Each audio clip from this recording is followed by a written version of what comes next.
Сәлем достар, Let's Cook KZ арнасына қош келдіңіздер. Бүгін сіздермен үйде бар заттардан өте аз уақытта жасалатын ең экономды кекстер рецептімен бөлісемін. Видеоны соңына дейін қарап, менімен бірге дайындаңыздар. Ал достар, бисмилля деп бастап, ыдысқа бөлме температурасында тұрған жылы айранды құямыз. Мен ашып кеткен айранды қолдандым. Енді осы айранға ас содасын қосып, жақсылап араластырамыз. Көріп тұрғандарыңыздай сода реакция беріп, айран көпіршіктеніп бастады. Енді 60 грамм құмшекерден салып, ол ерігенше жақсылап араластырып алуымыз керек.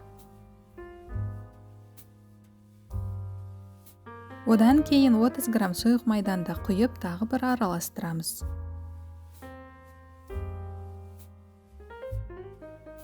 Соңында алдын ала еленген 180 грамм ұнды екіге бөліп қосып, бір келгі қамыр болғанға дейін жақсылап араластырып аламыз.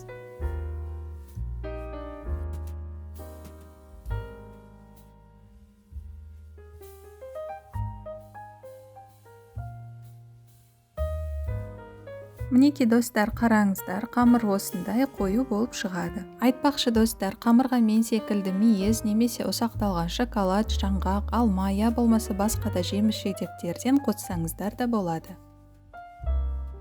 Ал қазір кекс пісіретін формочкаларымызды дайындаймыз достар. Мен осындай қағаз формасын қолдандым. Осы қамырдан шамамен 7-8 кекс пісіруге болады. Әрбір формочкаға 1,5-2 ас қасық қамырдан салып, кекстерді алдын ала 180 градус қызып тұрған пеште шамамен 25-30 минуттай пісіріп аламыз.